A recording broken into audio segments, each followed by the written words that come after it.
Welcome to my first video like this.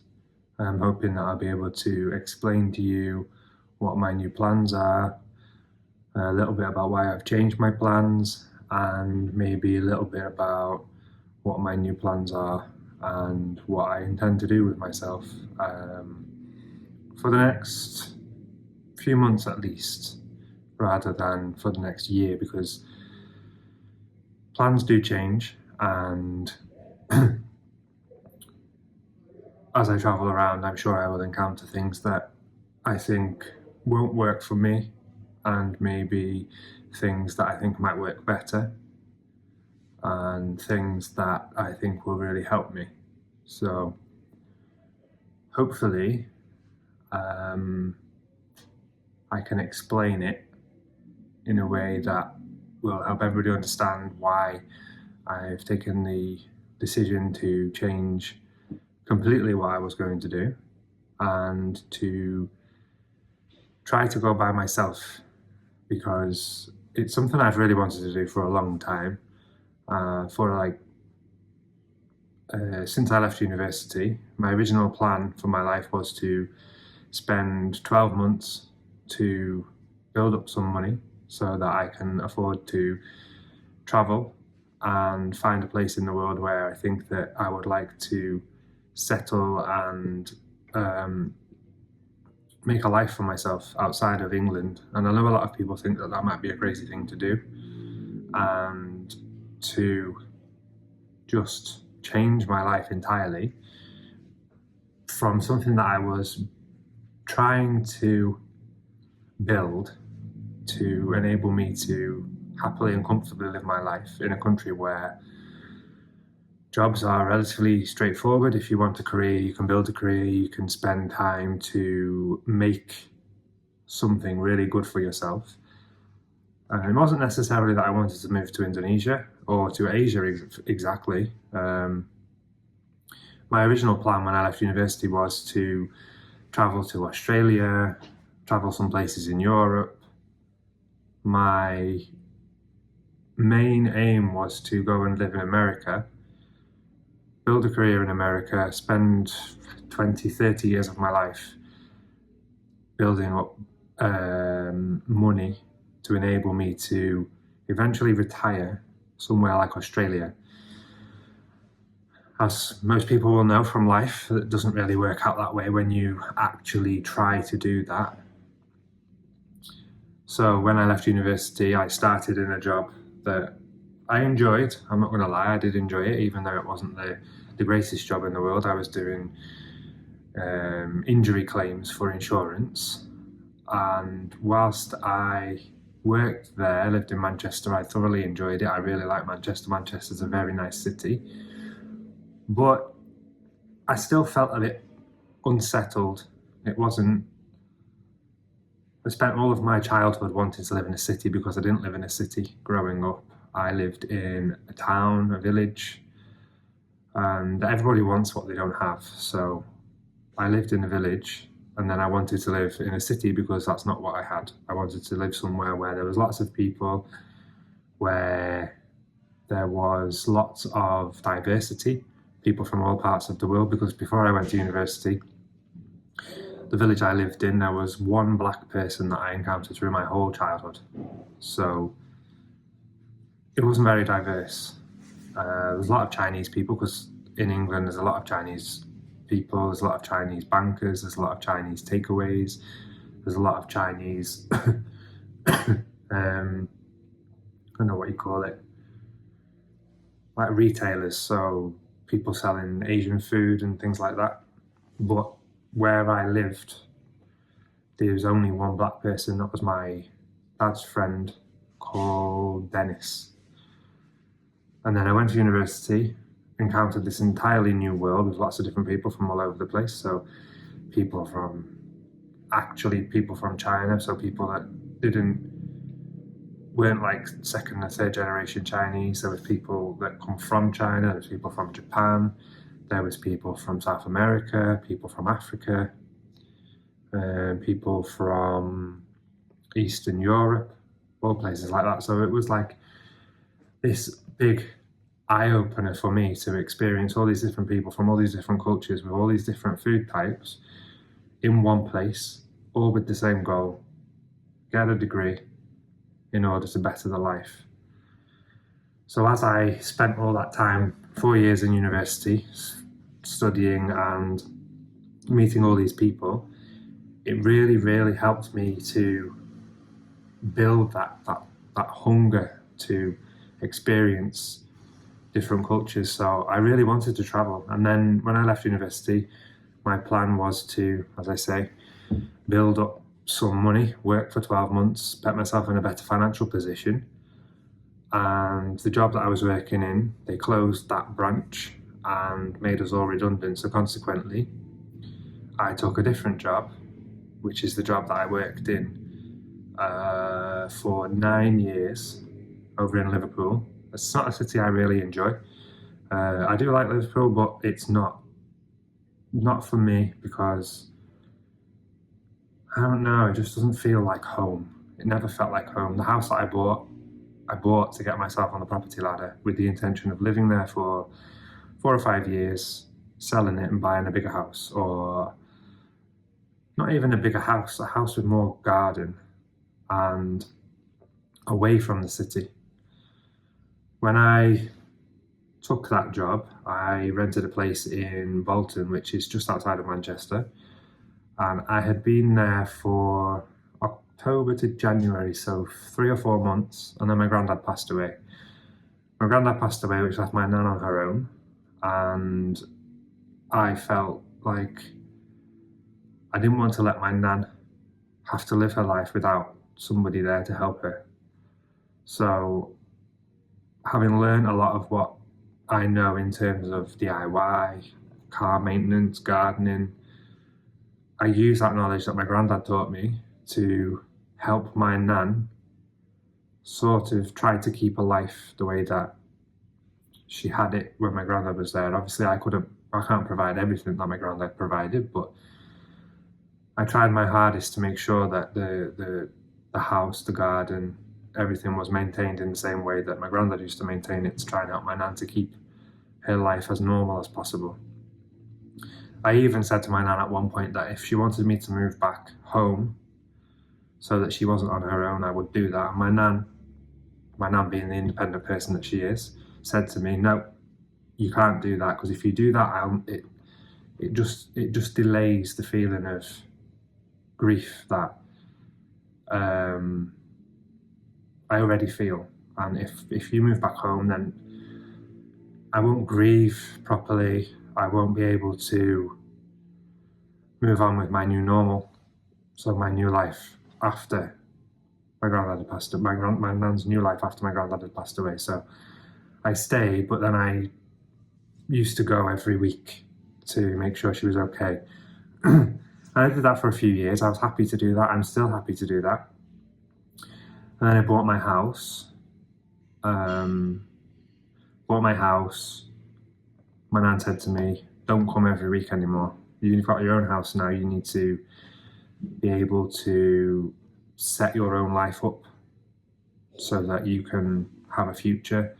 You may want to settle down. You may want to progress. You may want to do whatever you want to do. Just, I will be okay if you come every 2 weeks. So I started going every 2 weeks. Fast forward then by, I think this is 10 or 11 years. 10 years. And then I met Satria, who had a big thirst for travel. I hadn't been traveling for 8 years because when I started my job in Liverpool, I went to Ibiza, did what most most young adults do in Europe and the UK as young adults. Went to Ibiza, got filthy rotten drunk, spent a load of money, had a lot of hangovers. And I think it was after that holiday that I decided that I wanted to stop drinking as much, start to remember things a bit better, be a bit more grown up. And I think part of that was like the final release after my granddad passed away, that enabled me to realise that emotions shouldn't be drowned, hidden, whatever. And so I took that as an opportunity then to start to be more of an adult and drink less and take better responsibility, look after myself better.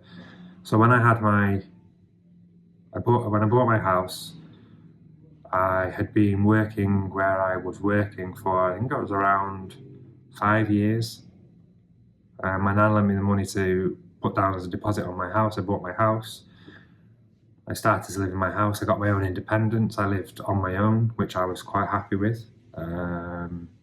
Used all of that knowledge that my granddad taught me to completely redo the garden, renovate the house, keep my car well maintained. And then, as to say, I met Satria. He invited me to come to Indonesia. I went to Indonesia, and I've been to Indonesia now. It's 3 years nearly since I first came, and this is the 5th time. The 5th time I've been here. If you count it as actual times going through immigration, it's something like 7 or 8 times, which is crazy because I've never been to any other country that many times in my life before. But there's just something about Indonesia that calls me to come back again and again and again. I have many theories about what it is. There's a really nice food, really nice friendly people. The country is just, I think the country is beautiful. Obviously I don't understand all of the inner workings and how maybe that some of the politics, I don't know, it's a very taboo subject to talk about, especially as a foreigner, but I don't understand how politics work here. So people may have different opinion on how Indonesia is and whether it's beautiful in that sense than I do, but I don't want to talk about that. I just want to focus on the things about Indonesia that I really like. So the people, the food, the environment, the stunning scenery, the wildlife. I want to focus on that. That's what makes me want to come to Indonesia. That's why I keep coming back. So my original plan when I left the UK was to spend 12 months traveling with Satria, and 10 of those months was to be spent traveling around with Zikri as well. Then I got to Padang and I did some exploratory posts. So I did some posts about how I wanted to help the environment because I'd spent a long time working. I got into a very good position where I was working before. I've got a very keen passion for the environment, and sitting in one place for an extended period of time without working, I hadn't worked for 2.5 months. I sat there and I was like, I really need to do something. I need to do something to give back to a country that's given me so much and back to the environment, because my passion is the environment. I love the environment. I love to be able to go for a walk in nature and see everything nice and clean and tidy and be able to see the wildlife. Unfortunately, sometimes I think that's where Indonesia lets itself down a little bit, because in Indonesia there's a different culture in terms of disposal of rubbish. It's not everywhere. There are very nice places. So if you go to Surabaya, you go to Semarang, it's very, very clean. It's not necessarily even in the centre of the cities either. It is predominantly the smaller villages and towns where the access for the governments to provide the services that are needed to ensure that these environments stay clean, it's just not there. And consequently, because Indonesia is a very, very populated country, and there's a lot of houses in these places, it's not always possible to get the vehicles down that you would need to service them in that way. So personally, I think there's 2 problems with that. We'll talk about them later, but I wanted to give something back. So I did those posts about doing the beach clean in Padang after I'd seen all of the rubbish that was on the beach, in the sea by Al-Hakim Mosque. And then I did that, and there was such a fantastic reception of that idea for me to do that, that it made me think that maybe I want to do more of that. And I know that there's already YouTubers out there, Instagrammers out there that do provide that kind of service for Indonesia, but when I look to see where they've done that, it's predominantly in the east, so towards the more tourist places, so Bali, Lombok, East Java, And I think that the rest of Indonesia also needs that kind of focus from people to help people realise that every part of the environment needs to be treated in the same way. So if people can make more of an awareness about what's not being done quite right, what can be done better to make things better, what things can be done to improve the situation so we lessen our impact on the environment, because the Earth's been here for millions of years. Humans have been around for hardly any of that time. I think I saw a post somewhere that if you took the lifespan of the Earth to be a 24-hour day, humans would arrive at 1 minute to midnight. So out of those 24 hours, only 1 minute constitutes what humans have contributed to the Earth. And when you look back over the history of humans, in as short a period as the last 150 years, the impact that we have had on the environment since the Industrial Revolution has been astronomical. So we've polluted the atmosphere, we've produced plastic that doesn't go away, we've produced chemicals that persist forever. So a lot of the damage we've done is not reversible. So what we need to focus on is our impact from now. And I think a big part of that needs to come from the way that people behave and the way that people dispose of the easy things that they produce as part of their daily life. So I did those posts and I figured that I wanted to provide support and awareness for the rest of Indonesia, not just in East Java and Bali, Lombok, places like that, because whilst they are really nice places, Indonesia is a massive country, 14,000 islands, it's as wide as Europe. So why focus on just a small area? And it gave me something to think about. So I spent a couple of weeks, even before we'd done the beach clean, I spent a couple of weeks just thinking about what it is I might want to do for the rest of the 12 months that I'm traveling. And I kind of lost myself a little bit in Padang. I felt a bit lost in terms of my direction. I liked my time in Padang. I really enjoyed it. I'm not saying that I didn't. I'm a very ambitious person. So for me to spend a 12-month period where I don't do something that is part of my passion, it's going to be very difficult for me. I suppose I could say I struggled a little bit with the separation from my work life into a completely different lifestyle. And so what I wanted to do was to change the plan that I had and not continue my travel with Satria, because if I got to the position where I spent another 3 months just traveling around and not being able to do things that I'm passionate about, and I am passionate about travel, but I feel like I would lose my direction in terms of what I really want from my life as a whole, rather than just a 12-month period of that. So consequently, I took the decision to cancel my plan to continue traveling around the rest of South Asia and Southeast Asia and try to remain in Indonesia for as long as I can, so I can go to other places in Indonesia and also do the cleans that I really, really enjoyed organising, actually doing. The comments that people have given have been so supportive of that idea. So I purchased a bike in Padang. I didn't quite estimate just how complicated it is to buy a bike over here. So you buy a bike over here and then you have to wait for the plates to come, which can take up to a month. And we'd already had these plans to go to Malaysia, we'd had these plans to go to Sri Lanka and India, but I didn't want to go on that and then just back out of it. So I backed out of it entirely. I cancelled that plan and decided that I wanted to see how I would manage going on my own. So I kind of hid myself. I went to Kuala Lumpur. I used that as the guinea pig. I had such an easy time getting from the airport to the hotel, which was in Bukit Bintang. And then it come to going out to find food at night, and I was like, oh my God, this is going to be hard. I've never done this before. But I've been there before. I've been with Satri before. I've been to Jalan Alor before. So I put on my big boy pants, I went outside, had a cigarette so that I didn't feel like I was just going straight into it, and then I went to a walk down to Jalan to try and find sate kambing. Sate kambing is some food that I really, really, really like. I tried to be brave. I ordered my food in Indonesian, even though it was in Malaysia. And Indonesian is very similar language to Malaysian, so I was hoping that even if it wasn't quite right, that they would still understand what I was asking for. And it sort of worked.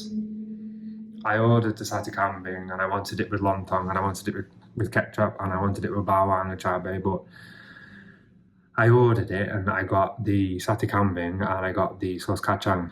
Sauce kacang, in my opinion, does not go with sate kambing. That's just my own personal opinion. I much prefer sate kambing with ketchup and cabai and bawang. That is, for me, the perfect street food. I could eat 2, 3, 4, 5, 6 portions. I could eat every day of the week and I would still be happy with it. I really, really, really like kambing.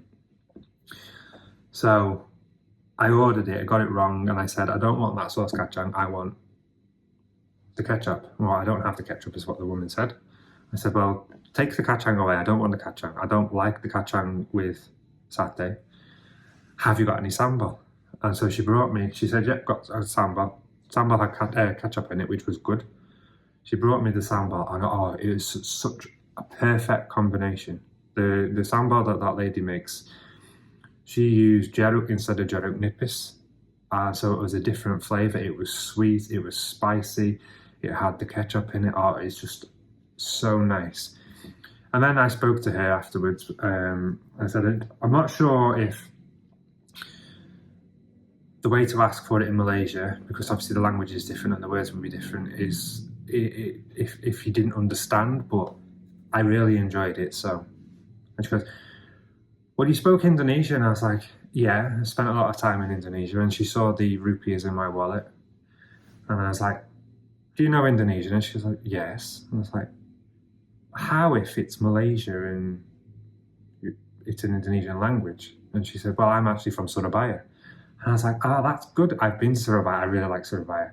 So I was speaking to her for a little bit and I said, I will come back tomorrow for the sate kambing, but I didn't because it was absolutely hujan deras, because I didn't want to get wet.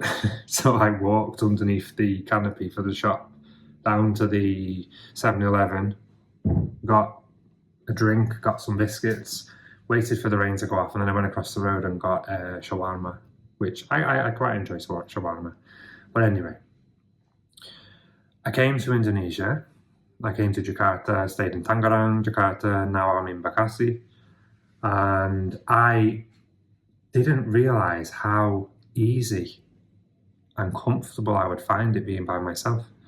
So a huge part of that has been the friends that I've met with. I've met with people I've met before, that makes it slightly easier. Huge thank you to Didi, Fabian, Irma, Cecile and Puji for their help. Would I have managed without? Yes, I would, but they've just made it so much better. And they've helped me like accustamize myself to living in Jakarta or Indonesia by myself, happily.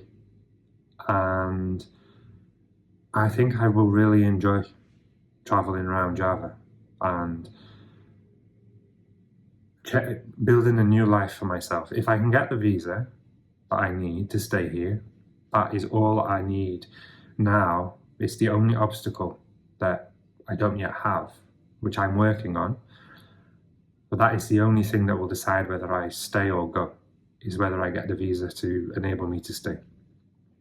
So, visa depending, my plan is to bring the bike to Java, which I will do by shipment. I will send it by truck from Padang to Jakarta. I will fly from Padang to Jakarta, meet the bike in Jakarta, and then again I'll need to put on my big boy pants because it's a bike. I've not a massive amount of experience on a bike. I like a challenge, so it will be good, but it will be an entirely new experience for me, because whilst I've been around quite a lot of places in Indonesia, usually by car, by rail, or by air, never by bike. So when I come back to Java and I meet the bike, I get the bike, I will spend some time getting used to traveling by bike. Excuse me. Traveling by bike around Bekasi, Jakarta, Tangerang, Bogor, for about maybe 1 month, just to get used to it. And I will try to do a beach clean or a river clean or a village clean in that time to keep me stimulated and help me to get into the swing of what I want to do. So my intention is, after I've done that, it's to go to quite a few places that I've already been before. So the region of Jakarta, Tangerang, Bekasi, Bogor. I've never been to Bogor, but can't be that much different. And I will travel to the key cities that I've been to before. So my intention is to go to Semarang, Bandung, Yogyakarta, Surabaya, Malang, in Java, and do some cleaning exercises there. And that probably take me about 3 or 4 months. I'll be quite happy with that. And then when I get to the end, I get to Malang, I'll have to go back to Surabaya and take a ship or a boat, whatever it is that you take to get from Surabaya to Bali. I want to take the bike to Bali to meet some more friends in Bali. I will try to do cleans in Bali, even though I said that East Java has been supported a lot, but it's all part of traveling around Indonesia that I want to do. So I will go I will go there. I want to go to Lombok, I want to go to Labuan Bajo, I want to go to many places. Maybe I can take the bike, maybe not. Maybe I'll have to go by plane and then rent a bike. But my intention is to spend the next, I think it's 9 months left of our 12-month period, traveling around Indonesia to do the cleaning exercises, raise awareness, educate people, try to help people to understand that it's not a sustainable lifestyle to just chuck your rubbish into a river and realize that even though when you throw it into the river that the rubbish is picked up by the water flow, taken away, and you no longer see it. So people, I think, maybe think it's just not a problem anymore. The problem is it doesn't ever go away. There's that much plastic and clothing and things like that in that it goes out to sea, damages the environment. And that has an impact on us as well, because the food that we eat, a lot of people in Indonesia eat fish, they eat udang, they eat cumi, they eat, I don't know, kerang, keong, various other things.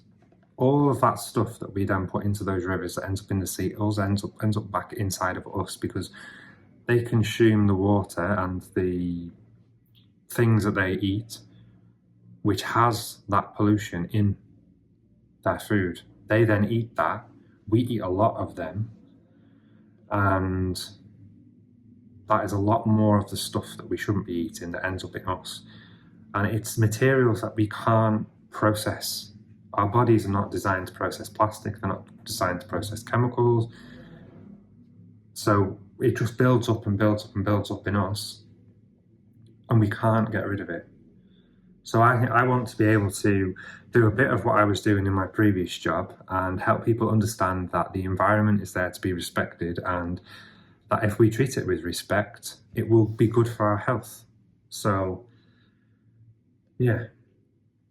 There are other things that I can help with, that I will probably help with, but they're not really stuff that I think people might find interesting. So I don't think people will find interesting about putting solar panels on the roof of a building, using LED lights or things like that. That's all part of my sustainability background. But my waste background, it has a direct impact on us. So I think people will be very interested, I hope people will be very interested to listen to what I might have to say about it. Maybe they accept what I say as whatever, but if it even just achieves one family in a village to not put that rubbish in, I will put that down as I've won that argument. I will put that down as a win for me, because any small change to the environment for me is positive. So I'll be very, very happy with that.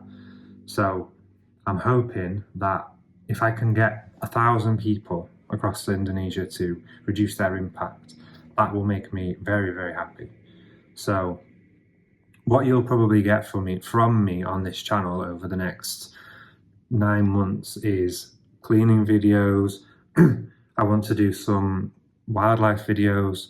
I want to go into the sea and look at the impact that the state of the planet has on the availability and abundance of living organisms within our environment. And I also want to try to go into the jungle. I'm not going to go into the jungle by myself, so people don't need to worry about me going to the jungle by myself.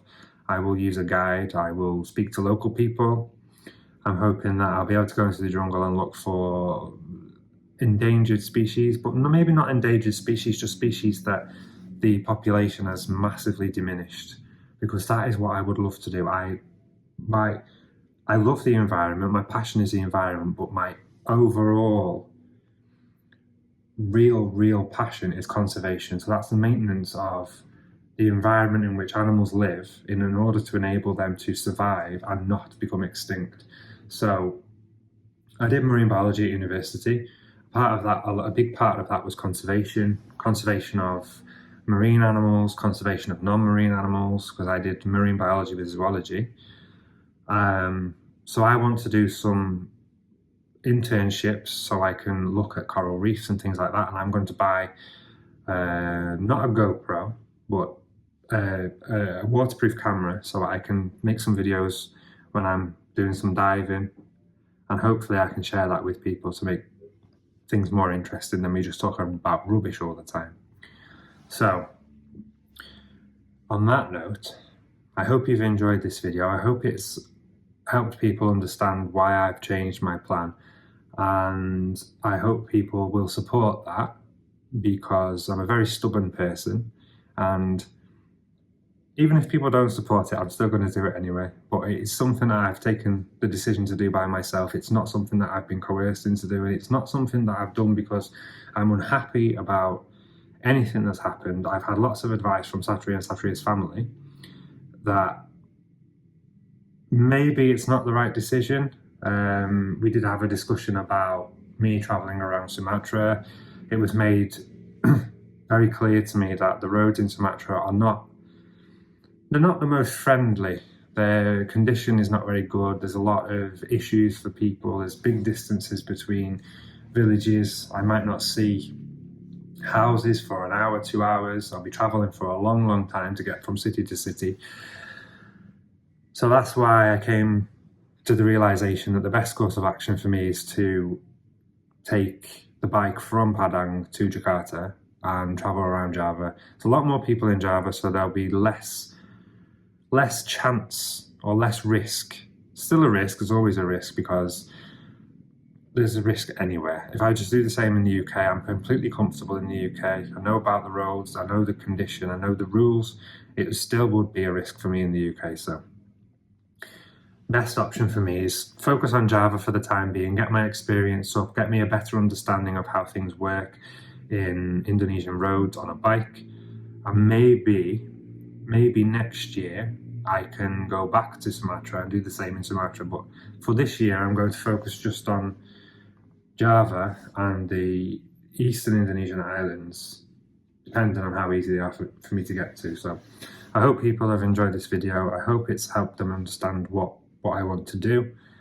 And yeah, so watch for the next cleaning exercise, which probably will be in a month or two, because it will take me some time to organise, because I'll be organising this one on myself, and it won't be a place that I've as much familiarity with as I do in Padang, because I won't have spent as much time there. I spent a lot of time in Padang, but I'm hoping people on YouTube, Instagram, locals, if I try to endear them by speaking in Indonesian, I'm hoping to be able to help me.